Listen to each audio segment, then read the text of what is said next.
Imagínate esto. Estás de pie en los oscuros pasillos del Alcázar de Madrid en una sofocante mañana de verano de 1665 después de Cristo. El aire está impregnado de incienso y del olor metálico de trapos empapados en sangre. A través de las pesadas puertas de roble, oyes la respiración agitada de una mujer en pleno parto. Pero este no es un nacimiento cualquiera. Es la culminación de casi 2 siglos de una catástrofe genética calculada.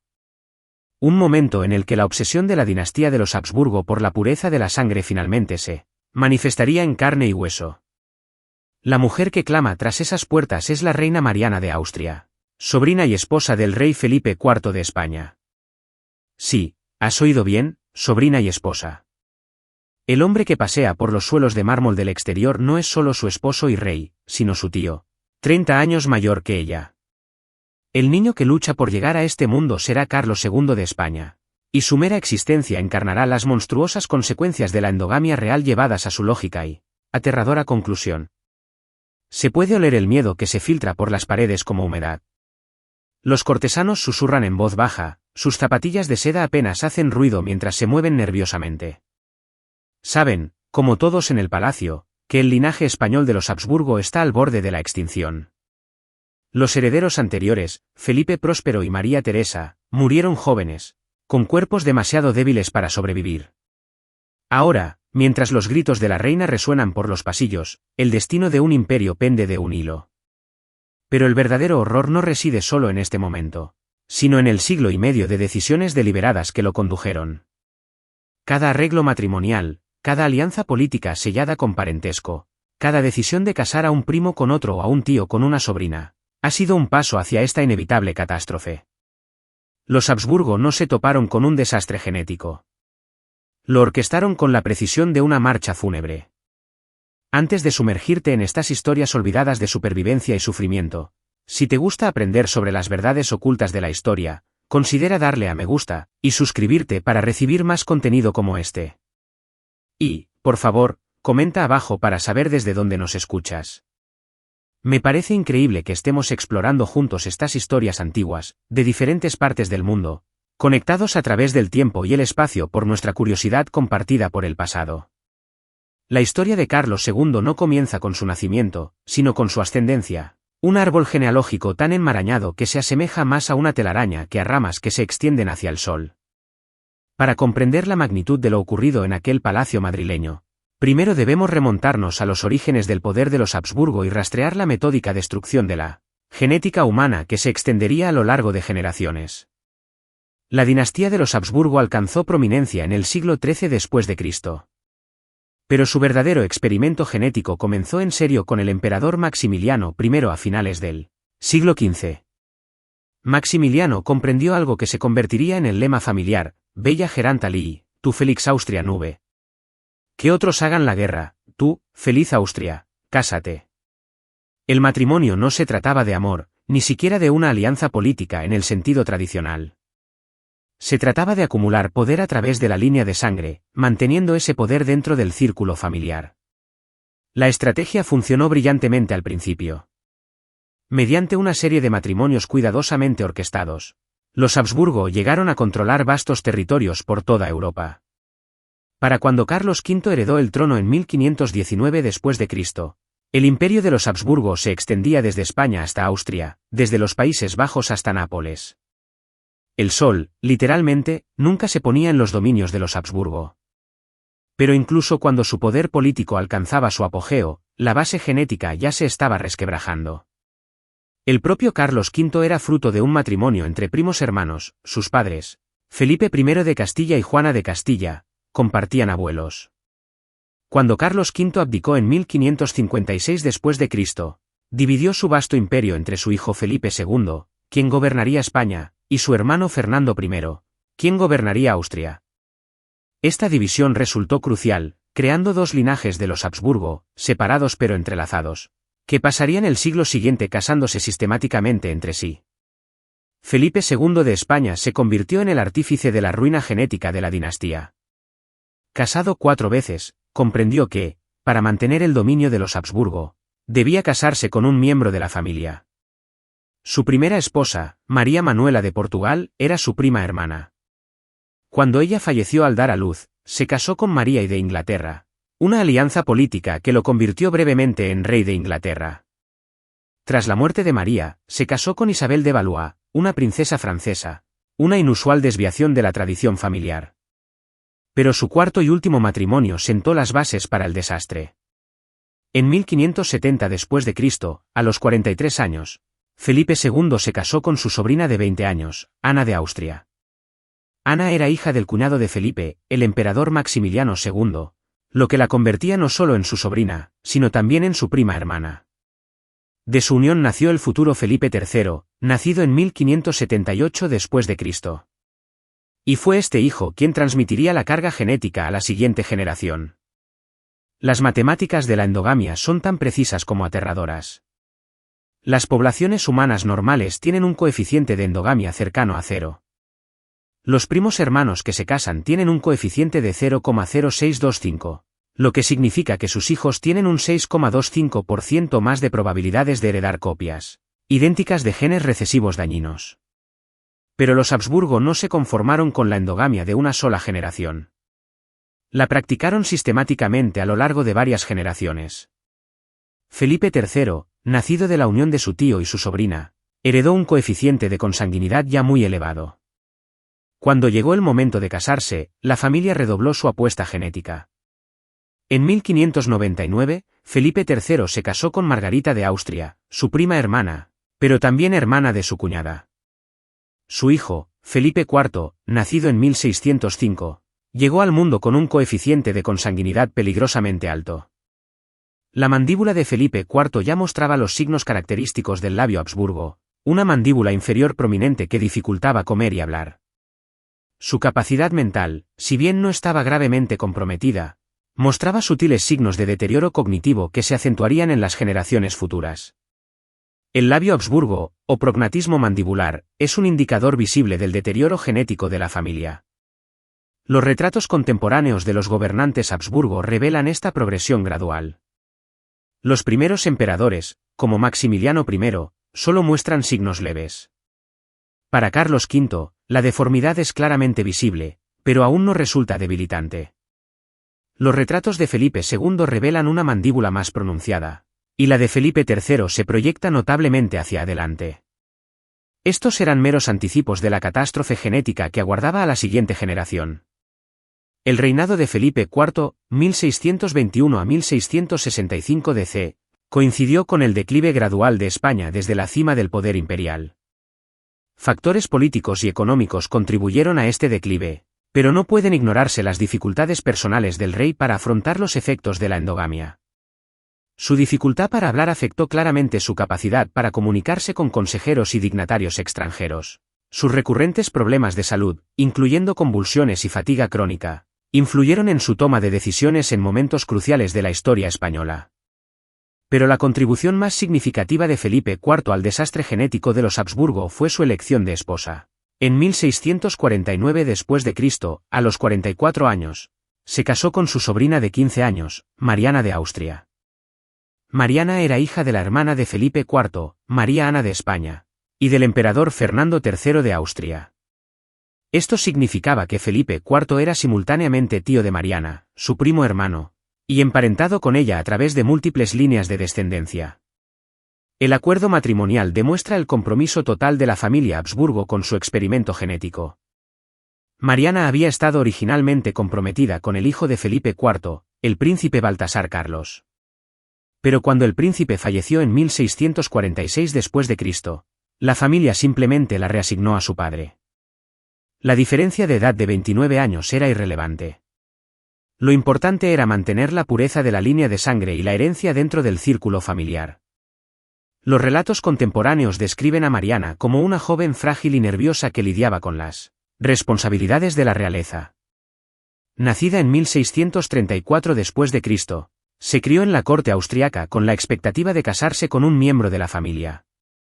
Pero la realidad de convertirse en reina de su propio tío resultó abrumadora. Los observadores de la corte notaron sus frecuentes enfermedades, su dificultad para hablar en público y su tendencia a la melancolía, síntomas que posteriormente se manifestarían con mayor intensidad en su hijo. La unión de Felipe IV y Mariana de Austria tuvo varios hijos, pero la mayoría murió en la infancia o la primera infancia. María Teresa, nacida en 1638 después de Cristo del primer matrimonio de Felipe, sobrevivió hasta la edad adulta y fue entregada en matrimonio a Luis XIV de Francia como parte de un tratado de paz. Felipe Próspero, nacido en 1657 después de Cristo de su unión con Mariana, fue aclamado como heredero al trono español, pero su salud fue precaria desde su nacimiento. La corta vida de Felipe Próspero ofrece un anticipo de los horrores que aguardaban a la siguiente generación. Nacido tras múltiples abortos espontáneos y mortinatos, estuvo débil y enfermizo desde su primer aliento. Los relatos contemporáneos describen a un niño que luchaba por caminar, hablaba con dificultad y sufría convulsiones frecuentes. Su sistema inmunitario estaba tan debilitado que las enfermedades infantiles comunes casi lo mataron repetidamente. Cuando finalmente falleció en 1661 después de Cristo a los 4 años, la corte española se vio desesperada por encontrar un heredero. La presión sobre la reina Mariana para que le diera otro hijo era inmensa. El imperio español, ya debilitado por las derrotas militares y el declive económico, necesitaba un gobernante fuerte para mantener su posición en la política europea. Pero las probabilidades genéticas eran muy adversas para cualquier hijo nacido de la unión de Felipe IV y Mariana. Su coeficiente de endogamia era tan alto que cualquier descendiente correría un riesgo extremo de padecer trastornos genéticos, deformidades físicas y discapacidades mentales. En este contexto de desesperación y catástrofe genética, nació Carlos II de España el 6 de noviembre de 1665 DC. El parto fue difícil y prolongado, y la reina Mariana sufrió complicaciones que casi costaron la vida tanto a la madre como al niño. Cuando el bebé finalmente nació, los médicos y parteras que lo atendieron reconocieron de inmediato que algo iba terriblemente mal. El aspecto de Carlos II al nacer fue impactante, incluso para los estándares de los Habsburgo. Su cabeza era desproporcionadamente grande, sus extremidades débiles y subdesarrolladas, y sus rasgos faciales gravemente deformados. El labio de los Habsburgo, que había ido empeorando gradualmente a lo largo de las generaciones, alcanzó su forma más extrema con Carlos II. Su mandíbula inferior sobresalía tanto que sus dientes no encajaban correctamente, lo que le impedía masticar alimentos sólidos con eficacia. Pero las deformidades físicas fueron solo el comienzo de su sufrimiento. Su desarrollo mental se retrasó gravemente y no pronunció sus primeras palabras hasta los 4 años. Incluso entonces, su habla era casi ininteligible debido a la deformidad mandibular y al aparente deterioro cognitivo. No pudo caminar sin ayuda hasta los 8 años, y sus habilidades motoras permanecieron gravemente afectadas durante toda su vida. Los médicos de la corte, formados en los conocimientos médicos del siglo XVII, desconocían la genética y la base científica de la condición de Carlos II. Atribuían sus problemas a causas sobrenaturales, maldiciones políticas o castigos divinos. Algunos culpaban a la dieta de su madre durante el embarazo, otros sugerían que el niño había sido poseído por espíritus malignos. La explicación más común era que Dios estaba castigando a la familia real española por sus pecados. La realidad era mucho más mundana, pero igualmente aterradora. Carlos II fue el resultado inevitable de casi 2 siglos de endogamia sistemática. El análisis genético moderno del árbol genealógico de los Habsburgo revela que Carlos II tenía un coeficiente de endogamia de 0,254, superior al de los hijos de padres hermanos. En términos genéticos, su endogamia era mayor que si sus padres hubieran sido hermanos. Este nivel extremo de endogamia significó que Carlos II heredó copias idénticas de genes recesivos de ambos progenitores a un ritmo sin precedentes.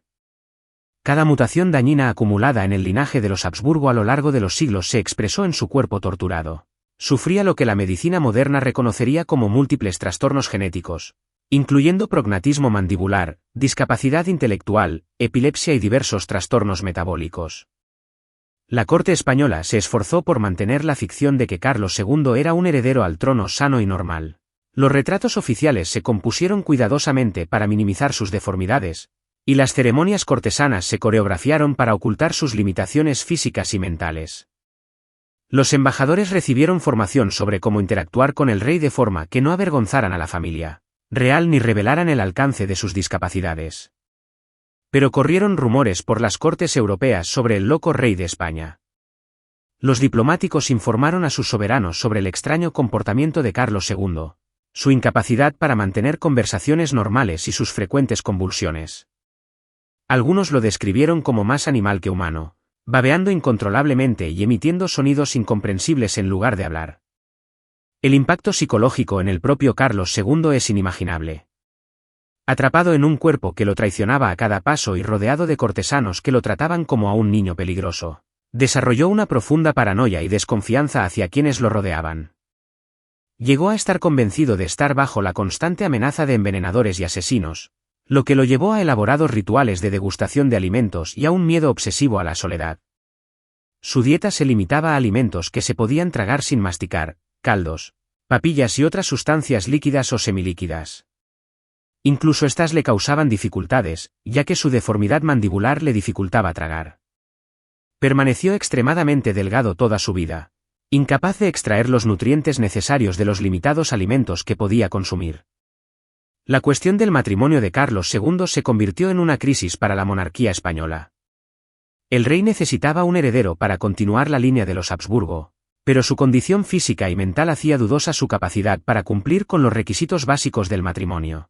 Las negociaciones matrimoniales internacionales se convirtieron en un ejercicio de engaño, ya que los diplomáticos españoles intentaban concertar uniones sin revelar la magnitud de las discapacidades del rey. En 1679 d.C., cuando Carlos II tenía 14 años, se casó con María Luisa de Orleans, princesa francesa y sobrina de Luis XIV. María Luisa era joven, hermosa y saludable, todo lo que Carlos II no era. El matrimonio pretendía fortalecer la alianza entre Francia y España, pero estuvo condenado al fracaso desde el principio. Los relatos contemporáneos de la boda describen una ceremonia peculiar en la que la novia adolescente parecía aterrorizada por su esposo, mientras que Carlos II parecía apenas consciente de lo que sucedía. Tuvo dificultades para mantenerse en pie durante toda la ceremonia y requirió la asistencia constante de sus asistentes. La consumación del matrimonio se retrasó meses debido a las limitaciones físicas de Carlos II y a su aparente desconocimiento de las relaciones matrimoniales. Las cartas de María Luisa a su familia en Francia ofrecen una perspectiva desgarradora de la vida con Carlos II. Lo describió como más muerto que vivo, incapaz de mantener conversaciones normales o participar en las actividades de la corte. Escribió sobre su babeo constante, sus convulsiones y su tendencia a hablar con frases ininteligibles. Lo más trágico fue su creciente certeza de que nunca podría tener hijos. El matrimonio duró 10 años sin tener un heredero, y la salud de María Luisa se deterioró por la presión de la situación. Murió repentinamente en 1689 d.C. a los 26 años. Muchos sospecharon de envenenamiento, dada la tensión política en torno a la sucesión española, pero los historiadores modernos creen que probablemente murió a causa de la tensión psicológica y física de su matrimonio imposible. El segundo matrimonio de Carlos II, con María Ana de Neuberg en 1690 d.C., fue aún más desesperado. María Ana era una princesa alemana, y el matrimonio se concertó como parte de una compleja red de alianzas diseñada para evitar la dominación francesa de Europa. Pero, al igual que su primer matrimonio, esta unión fue incapaz de producir el heredero que España necesitaba desesperadamente. Los relatos de María Ana sobre la vida con Carlos II pintan un panorama aún más inquietante que los de su primera esposa. Ella lo describió como cada vez más paranoico y propenso a arrebatos violentos. Pasaba horas mirándose en el espejo, aparentemente fascinado por su propio reflejo. Desarrolló rituales obsesivos en torno a la comida, la ropa y las actividades cotidianas, y se enfurecía si estas rutinas se interrumpían. El estado mental del rey continuó deteriorándose durante sus 20 y 30 años. Llegó a la conclusión de que estaba bajo una maldición y gastó enormes sumas en exorcistas y ceremonias religiosas diseñadas para romper el supuesto hechizo. Permanecía horas ante reliquias religiosas, rezando por la intervención divina para curar sus dolencias. Su devoción al catolicismo se volvió extrema, incluso para los estándares de la profundamente religiosa corte española. Físicamente, Carlos II envejeció rápidamente. A sus 20 años, aparentaba décadas más que su edad cronológica. Su cabello se volvió ralo y canoso, su piel adquirió una palidez enfermiza, y su cuerpo, ya de por sí débil, se volvió cada vez más frágil. Sufría de problemas digestivos crónicos, infecciones frecuentes y una serie de otras dolencias que su debilitado sistema inmunitario no podía combatir eficazmente. Mientras tanto, el Imperio español continuaba su declive sin un liderazgo fuerte de la monarquía. Los gobernadores provinciales y los comandantes militares luchaban por mantener el orden. Los problemas económicos se agravaron a medida que las rutas comerciales cambiaban y los ingresos coloniales disminuían. Las potencias extranjeras rondaban como buitres, esperando el inevitable colapso de la línea española de los Habsburgo. La Guerra de Sucesión Española se vislumbraba en el horizonte mientras las potencias europeas maniobraban para posicionarse ante la muerte de Carlos II. La evidente incapacidad del rey para engendrar un heredero significó que el trono español acabaría pasando a una dinastía extranjera, alterando radicalmente el equilibrio de poder en Europa. Carlos II era plenamente consciente de su situación. A pesar de sus limitaciones mentales, comprendía que era el último de su linaje y que su muerte desencadenaría una guerra continental. Esta certeza agravó su tormento psicológico mientras lidiaba con el peso de la responsabilidad de un imperio que era incapaz de gobernar eficazmente. Su corte se convirtió en un surrealista teatro de decadencia, donde se celebraban elaboradas ceremonias en torno a un rey que apenas podía participar en ellas. Embajadores extranjeros relataron escenas extrañas en las que Carlos II permanecía sentado en silencio durante largas cenas de Estado, babeando sobre la comida y, ocasionalmente, emitiendo sonidos incomprensibles. Los músicos de la corte interpretaban complejas composiciones mientras el rey miraba fijamente al frente, aparentemente ajeno a la música. La nobleza española, dividida entre la lealtad a su rey y el reconocimiento de su incapacidad para gobernar, desarrolló complejos sistemas de gobierno que funcionaban en torno a Carlos II, en lugar de a través de él. Las decisiones importantes eran tomadas por consejos y consejeros, el papel del rey se reducía a apariciones ceremoniales y a la autoridad simbólica de su presencia. Las observancias religiosas se volvieron cada vez más importantes en la vida cortesana, ya que todos, desde el rey hasta los sirvientes más humildes, buscaban la intervención divina en su insostenible situación. La capilla real presenciaba constantes misas, oraciones y ceremonias diseñadas para interceder por la salud del rey y el futuro de la dinastía. El propio Carlos II se obsesionó con las reliquias religiosas y pasaba horas rezando, aparentemente con la esperanza de que la fe pudiera lograr lo que la medicina y la política no podían. Las implicaciones internacionales de la condición de Carlos II son innegables. Todas las potencias europeas contaban con agentes en la corte española que informaban sobre la salud del rey y especulaban sobre el momento de su muerte. Negociaciones matrimoniales, acuerdos comerciales y alianzas militares debían tener en cuenta la realidad de que España estaba gobernada por un hombre que podía morir en cualquier momento, y que sin duda moriría sin dejar heredero. La corte francesa de Luis XIV observaba la situación con especial interés, pues poseía el mayor derecho al trono español gracias a sus diversas conexiones familiares. Los Habsburgo austriacos también se posicionaron como posibles herederos, argumentando que el territorio español debía revertirse a la línea principal de los Habsburgo. Otras potencias europeas formaron alianzas y contraalianzas preparándose para la inevitable guerra que seguiría a la muerte de Carlos II. Pero quizás el aspecto más trágico de la historia de Carlos II sea el coste humano del experimento de los Habsburgo en la pureza genética. Tras las maniobras políticas y los cálculos dinásticos se encontraba un hombre que sufrió cada día de su vida las consecuencias de las decisiones de sus antepasados. Experimentó dolor físico constante, aislamiento social y el tormento psicológico de saberse una decepción para todos los que lo rodeaban. Los relatos contemporáneos describen los intentos de Carlos II por encontrar la felicidad a pesar de sus circunstancias. Al parecer, disfrutaba de placeres sencillos como asistir a los espectáculos de la corte, aunque su participación estaba limitada por su condición física y mental. Demostraba cariño por sus mascotas y parecía encontrar consuelo en actividades rutinarias como la oración y las comidas, aunque comer le costaba mucho. Su relación con su madre, la reina Mariana, fue compleja y problemática. Ella pasó su infancia buscando desesperadamente curas para su enfermedad, consultando a médicos, sacerdotes e incluso curanderos en busca de alivio para el sufrimiento de su hijo. A medida que él crecía, ella se volvió cada vez más protectora, intentando protegerlo de la dura realidad de su situación a la vez que lo impulsaba a cumplir con sus deberes reales. La propia salud de la reina madre se resintió por el estrés de criar a Carlos II. Desarrolló trastornos nerviosos y enfermedades crónicas que los médicos de la corte atribuyeron a la constante preocupación por el estado de su hijo. Sus cartas a sus familiares en Austria revelan a una mujer atrapada entre el amor por su hijo y la desesperación por su futuro. Mientras tanto, el pueblo español permaneció en gran medida inconsciente del alcance de las discapacidades de su rey. Las proclamaciones oficiales y las ceremonias públicas se gestionaron cuidadosamente para mantener la ficción de la competencia real. Cuando Carlos II apareció en público, fue solo en eventos breves y muy orquestados donde sus limitaciones pudieron ocultarse o justificarse. Pero los rumores sobre el rey maldito se extendieron por toda la sociedad española.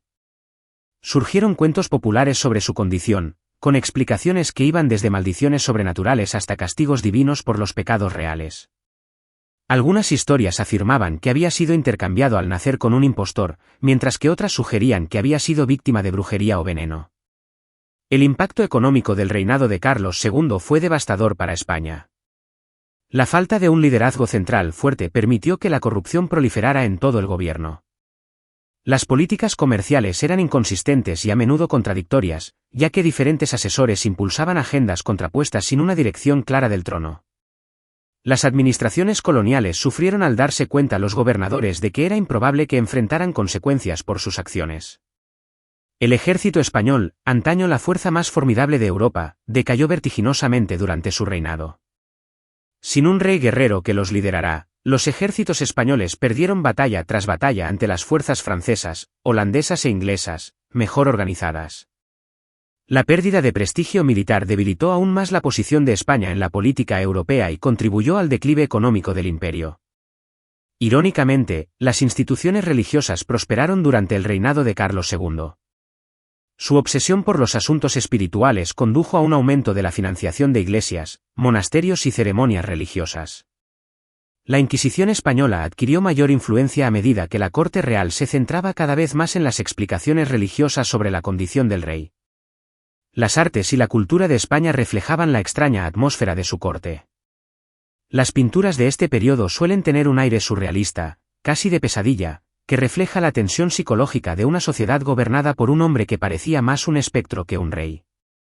La literatura de la época aborda con frecuencia temas de decadencia, locura y castigo divino. Al llegar Carlos II a la treintena, su estado continuó deteriorándose. Las convulsiones se volvieron más frecuentes e intensas, a veces durando horas y dejándolo inconsciente durante días. Su habla, que nunca era clara, se volvió casi ininteligible. Necesitaba ayuda constante para actividades básicas como comer, vestirse y caminar. La cuestión de la sucesión española se volvió más urgente con cada año que pasaba. Las potencias extranjeras insistían con mayor agresividad en sus reivindicaciones, y la amenaza de guerra se hacía más inminente. Carlos II, a pesar de sus limitaciones mentales, comprendió que tenía el destino de Europa en sus manos. El peso de esta responsabilidad se sumó a su tormento psicológico. En sus últimos años, Carlos II se aisló cada vez más del mundo que lo rodeaba. Pasaba la mayor parte del tiempo en sus aposentos privados, atendido por un pequeño grupo de leales sirvientes que habían aprendido a interpretar sus necesidades y deseos. Sus días se estructuraban en torno a rutinas rígidas que le proporcionaban cierto consuelo en su caótico estado mental. Para entonces, la apariencia física del rey resultaba impactante incluso para quienes lo conocían bien. Su cuerpo estaba demacrado, su piel tenía un tono grisáceo y sin vida, y su cabello era ralo y blanco a pesar de su relativa juventud. El labio de Habsburgo se había vuelto tan pronunciado que dominaba sus rasgos faciales, dándole un aspecto casi grotesco. Sus dificultades para comer habían empeorado hasta el punto de que solo podía consumir líquidos y alimentos muy blandos. Incluso estos le causaban problemas, ya que su deformidad mandibular dificultaba y hacía peligroso tragar. Con frecuencia se atragantaba con la comida, lo que requería supervisión constante durante las comidas. El impacto psicológico de su condición en Carlos II se hizo más evidente con la edad. Desarrolló elaboradas fantasías paranoicas sobre enemigos que intentaban envenenarlo o robarle el trono. Pasaba horas examinando su comida en busca de indicios de contaminación y se negaba a comer nada que no hubiera sido preparado por un sirviente de confianza. Su relación con su esposa, María Ana, se volvió cada vez más tensa.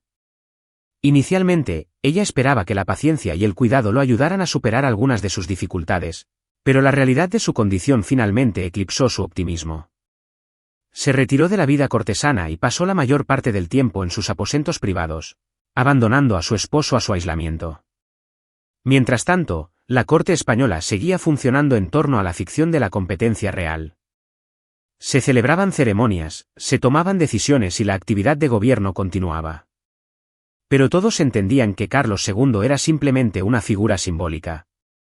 El verdadero poder residía en asesores, ministros y diplomáticos extranjeros que manipulaban la situación en su beneficio. La situación internacional se volvió más tensa a medida que su salud se deterioraba visiblemente. Cada tos, cada convulsión, cada signo de debilidad se reportaba a tribunales extranjeros y se analizaba para determinar las implicaciones sobre el momento de su muerte. Los preparativos militares comenzaron a toda máquina mientras las potencias europeas se preparaban para el conflicto que se avecinaba. La Guerra de Sucesión Española no fue solo una inevitabilidad política, fue la conclusión lógica de 2 siglos de experimentación genética de los Habsburgo. La dinastía que antaño había gobernado medio mundo se había extinguido, dejando tras de sí solo a un hombre destrozado cuya mera existencia atestiguaba los peligros de priorizar la pureza de la sangre sobre la salud humana. La historia de Carlos II se convirtió en una advertencia incluso durante su vida. Otras familias reales europeas, observando el desastre de los Habsburgo, comenzaron a reconsiderar sus propias prácticas matrimoniales. La endogamia extrema que había caracterizado a la nobleza europea durante siglos comenzó a dar paso a patrones matrimoniales más diversos, aunque el cambio fue gradual y a menudo se topó con la resistencia de los tradicionalistas. Los conocimientos médicos de la época eran insuficientes para comprender la base genética de la enfermedad de Carlos II. Pero la conexión entre los matrimonios mixtos y los problemas de salud de sus descendientes se hacía cada vez más insoslayable. Los médicos de la corte comenzaron a desaconsejar discretamente los matrimonios entre parientes cercanos, aunque carecían del conocimiento científico necesario para explicar por qué tales uniones eran peligrosas. Mientras tanto, el pueblo español sufría bajo el gobierno de su rey incapacitado. Los problemas económicos se agravaron con el declive del comercio y la caída de los ingresos coloniales. El malestar social aumentó a medida que el gobierno se mostraba incapaz de atender las preocupaciones de la ciudadanía. El orgulloso imperio español que antaño había dominado la política europea quedó reducido a una sombra de lo que fue. Los últimos años de Carlos II estuvieron marcados por una creciente desesperación por la sucesión. Sabía que nunca tendría hijos, pero se aferraba a la esperanza de que algún milagro preservara la línea de los Habsburgo. Consultó a médicos, sacerdotes e incluso curanderos, buscando cualquier remedio que le permitiera cumplir con sus obligaciones dinásticas. La devoción religiosa del rey alcanzó niveles extremos durante este periodo. Pasaba horas al día rezando, a menudo postrándose ante reliquias religiosas e implorando la intervención divina. Sus aposentos estaban llenos de objetos religiosos y requería constante consejo espiritual de sacerdotes y consejeros. Su estado mental se volvió cada vez más frágil a medida que la realidad de su situación lo apremiaba. Sufría de depresión severa, ansiedad y delirios paranoicos. A veces se negaba a salir de sus aposentos durante días, convencido de que sus enemigos acechaban para hacerle daño. En otras ocasiones, se agitaba y exigía que lo llevaran a diversos lugares religiosos del palacio. El deterioro físico continuaba implacablemente. A finales de sus 40, Carlos II parecía un hombre de 70. Su cuerpo estaba tan débil que apenas podía caminar, incluso con ayuda. Su sistema digestivo estaba tan deteriorado que solo toleraba los alimentos más básicos, e incluso estos le causaban un malestar considerable. Sus convulsiones se volvieron más frecuentes e intensas, a veces varias veces al día. Tras cada episodio, permanecía inconsciente durante horas, lo que dejaba al tribunal con la incertidumbre de si había sobrevivido. Estas convulsiones eran particularmente aterradoras para los observadores, ya que los rasgos ya distorsionados de Carlos II se volvían aún más grotescos durante las convulsiones. Las implicaciones internacionales de cada crisis sanitaria eran enormes. Los embajadores mantenían una vigilancia constante, listos para informar a sus gobiernos de cualquier cambio en el estado del rey. Los comandantes militares de toda Europa mantuvieron sus fuerzas preparadas, conscientes de que la muerte de Carlos II desencadenaría la mayor guerra europea en décadas. El gobierno español, tal como era, funcionaba en un estado de crisis constante. Decisiones importantes se pospusieron indefinidamente mientras los ministros esperaban a ver si el rey sobrevivía a su última emergencia sanitaria. La política se volvió reactiva en lugar de proactiva. Como los diplomáticos españoles carecían de la autoridad para asumir compromisos a largo plazo, la economía se resintió en consecuencia. Los acuerdos comerciales eran difíciles de negociar cuando los comerciantes no estaban seguros de si España seguiría existiendo como un Estado coherente en los meses venideros. La administración colonial se volvió cada vez más caótica a medida que los gobernadores se daban cuenta de que las órdenes recibidas desde Madrid podrían estar obsoletas a su llegada. El ejército español, antaño el terror de Europa, se había convertido en una sombra vacía de lo que era. Los oficiales sabían que servían a un rey que no podía liderarlos en la batalla y que podía morir en cualquier momento. La moral se desplomó y las tasas de deserción se dispararon a medida que los soldados cuestionaban su lealtad a una dinastía que parecía maldita.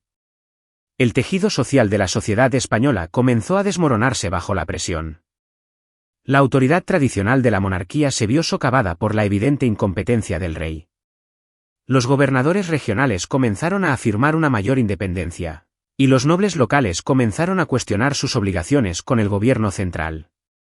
Paradójicamente, las instituciones religiosas ganaron influencia durante este periodo de caos político. La Inquisición española expandió sus actividades, alegando que la condición del rey era un castigo divino por su laxitud religiosa. Sacerdotes y monjes se vieron consultados sobre asuntos políticos mientras funcionarios desesperados buscaban soluciones espirituales a problemas temporales. Las artes y la literatura de la época reflejaban la atmósfera peculiar de la corte de Carlos II. Los pintores crearon obras que parecían capturar la atmósfera surrealista de un reino gobernado por un fantasma viviente. Los escritores escribieron relatos y poemas que abordaban temas de locura, decadencia y juicio divino, a menudo con referencias sutilmente veladas a la familia real. El propio Carlos II fue tomando cada vez mayor conciencia de su papel como símbolo del fracaso dinástico.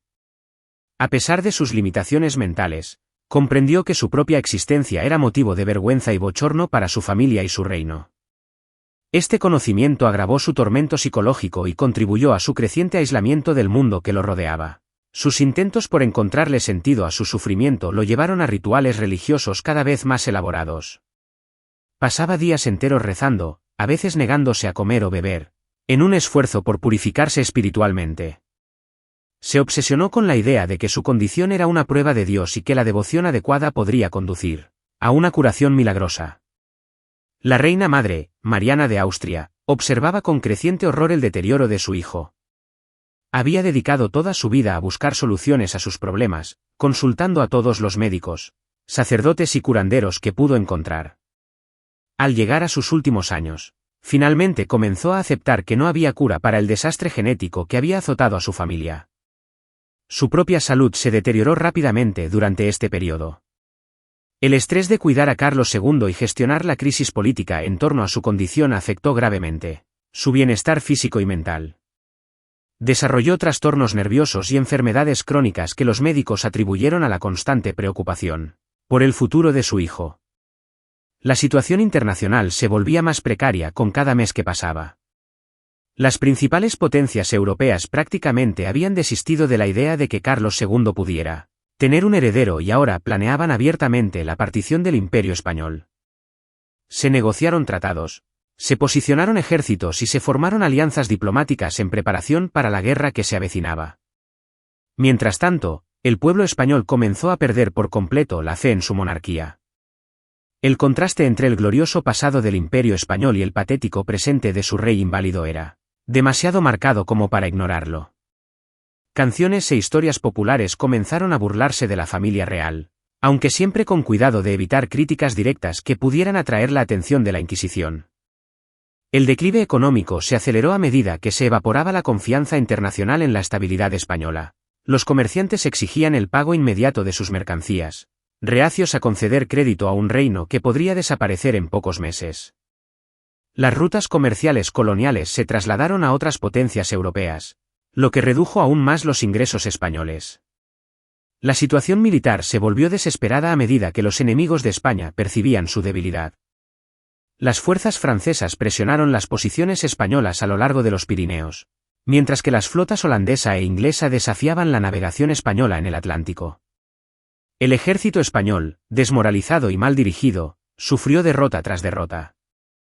Los últimos años de Carlos II estuvieron marcados por una creciente sensación de fatalidad apocalíptica. Parecía comprender que su muerte desencadenaría una guerra catastrófica que destruiría el imperio que sus antepasados habían construido. Este conocimiento agravó su tormento psicológico y contribuyó a su comportamiento cada vez más errático. Los problemas alimenticios del rey empeoraron hasta el punto de que apenas podía consumir los nutrientes necesarios para sobrevivir. Su peso descendió a niveles peligrosamente bajos, y su sistema inmunitario, ya debilitado, se vio aún más comprometido. Sufría constantes infecciones y enfermedades que habrían sido problemas menores para una persona sana. Su habla, que nunca era clara, se volvió casi completamente ininteligible. Se comunicaba principalmente mediante gestos y expresiones faciales, aunque incluso estos se veían limitados por sus deformidades físicas.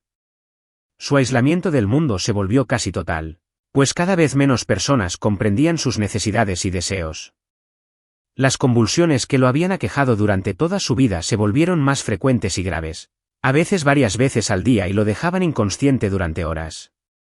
Tras cada convulsión, se despertaba confundido y desorientado, a menudo sin saber dónde estaba ni qué había sucedido. El impacto psicológico de su condición se hacía más evidente a medida que su estado mental se deterioraba aún más. Desarrolló elaboradas fantasías paranoicas sobre enemigos que intentaban hacerle daño y empezó a desconfiar cada vez más de todos los que lo rodeaban. Pasaba horas examinando su comida en busca de indicios de veneno y se negaba a confiar en nadie, salvo en un pequeño grupo de leales sirvientes. Su relación con su esposa, María Anna, se había deteriorado tanto que rara vez se veían. Ella prácticamente había perdido la esperanza de que se recuperara y se había retirado por completo de la vida cortesana. El matrimonio concertado para proporcionar un heredero al trono español se había convertido en una fuente de tormento mutuo.